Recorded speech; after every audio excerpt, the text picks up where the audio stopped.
కొత్త పార్టీ నిర్ణయం ఏదైతే తీసుకున్నటువంటి నిర్ణయాన్ని నేను ఒక ఉద్యమకారినిగా అది స్వాగతిస్తున్నాను. ఎందుకంటే టిఆర్ఎస్ పార్టీ ఒక ఉద్యమ పార్టీ, 4.5 కోట్ల ప్రజల గుండెల్లో ఉన్నటువంటి పార్టీ. టిఆర్ఎస్కి తెలంగాణ ప్రజలకి ఒక పేగుబంధం ఉన్నటువంటి పార్టీ. 4.5 కోట్ల ప్రజలకు నాయకత్వం వహిస్తూ, ముఖ్యంగా బీఆర్ఎస్ పార్టీలో 60 లక్షల మంది బీఆర్ఎస్ పార్టీ సైనికులు ఉన్నారు, కార్యకర్తలు ఉన్నారు. ఒక సైనికుల్లాగా పనిచేస్తున్నటువంటి ఈ పార్టీని కాపాడుకోవాల్సినటువంటి బాధ్యత కేసీఆర్ గారు పైన. అంటే పార్టీ నాయకులు, పార్టీ కార్యకర్తలు, తెలంగాణ ప్రజలే నాకు ముఖ్యము. కుటుంబ సభ్యులు కానీ బయట వ్యక్తులు కానీ ఎవరు ఏ రకమైనటువంటి తప్పు చేసినా నాకు అంతిమంగా పార్టీ ముఖ్యమైనటువంటి నిర్ణయం ఏదైతే తీసుకున్నటువంటి నిర్ణయాన్ని నేను స్వాగతిస్తున్నాను. ఎందుకంటే ఈ మధ్యకాలంలో కవిత గారు చేస్తున్నటువంటి పనులు కానీ, ఆమె అనుసరిస్తున్నటువంటి తీరు కానీ పార్టీకి బాగా నష్టం చేసే విధంగా ఇవాళ ఉంది. కాబట్టి పార్టీ ఒక మంచి సరైనటువంటి నిర్ణయం. ఆనాడే ఉద్యమ నాయకుడిగా కేసీఆర్ గారు, నేను తెలంగాణ ప్రజల ఆకాంక్ష కోసమే నేను పనిచేస్తా, తెలంగాణ ప్రజలే నాకు ముఖ్యం, కుటుంబ సభ్యులైనా ఇంకెవరైనా ఎవరు ఎంత పెద్దోళ్ళైనా తప్పు చేస్తే ఆ తప్పుకు సరైనటువంటి శిక్ష ఉంటుంది అని చెప్పేసి ఆనాడే చెప్పారు. ఆ చెప్పినటువంటి ఇది ఏదైతే ఉందో అది నిరూపణ అయింది.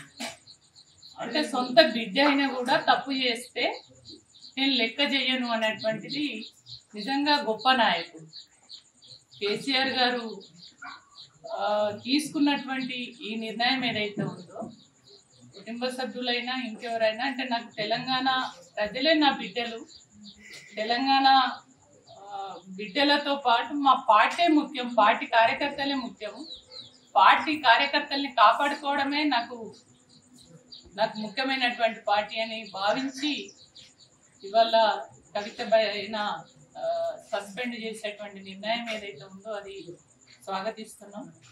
అది సరైనటువంటి నిర్ణయంగా నిజంగా ఒక నిరూపణ అయింది. అంటే మొన్నటి వరకు రకరకాల విమర్శలు, రకరకాల మాటలు మాట్లాడినటువంటి నాయకులకి అంటే కేసీఆర్ ఒక నిబద్ధత, కేసీఆర్ గారు ఒక వ్యక్తిత్వం ఎట్లాంటిది అనేది దీన్ని బట్టి మనకు అర్థమవుతుంది.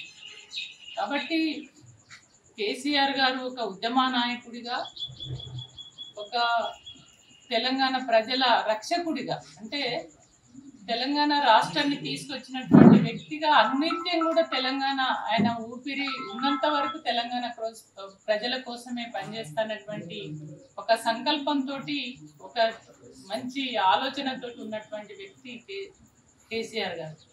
అట్లాంటి వ్యక్తిని పట్టుకొని వల్ల తను మాట్లాడినటువంటి తీరు కానీ, పార్టీ పట్ల చేసినటువంటి ఆరోపణలు కానీ అవి పార్టీకి బాగా నష్టం చేసేవిగా ఉన్నాయి. కాబట్టి ఇవాళ పార్టీ సరి అయినటువంటి నిర్ణయం తీసుకుంది. ఆ నిర్ణయాన్ని పార్టీ నాయకులందరూ కూడా స్వాగతిస్తున్నారు. నేను ఒక మహిళగా, ఒక ఉద్యమకారినిగా మొదటి నుంచి కూడా నేను అబ్జర్వ్ చేస్తున్నా, మేము మాట్లాడే ప్రతి మాటను కూడా నేను చూస్తున్నాను. ఏదైనా అది సరైనటువంటి పద్ధతిలో తను పోలేదు, సరైన పద్ధతిలో మాట్లాడలేదు, పార్టీకి నష్టం చేసేదిగా ఉంది. కాబట్టి కేసీఆర్ గారు తీసుకున్నటువంటి నిర్ణయాన్ని నేను ఖచ్చితంగా స్వాగతిస్తూ, నిజంగా గొప్ప నాయకుడు కేసీఆర్ గారు. తెలుగులో న్యూస్ కి ఫాస్టెస్ట్ యాప్ ఇప్పుడు టోటల్లీ న్యూ అవతార్లో జస్ట్ 5 సెకండ్స్ లో కంప్లీట్ న్యూస్. సోషల్ మీడియాలో ట్రెండ్స్ కి one stop solution. Live TV app voice search option తో ఇప్పుడే డౌన్లోడ్ చేయండి లేదా అప్డేట్ అయిపోండి. యాప్ లింక్ డిస్క్రిప్షన్ లో ఉంది.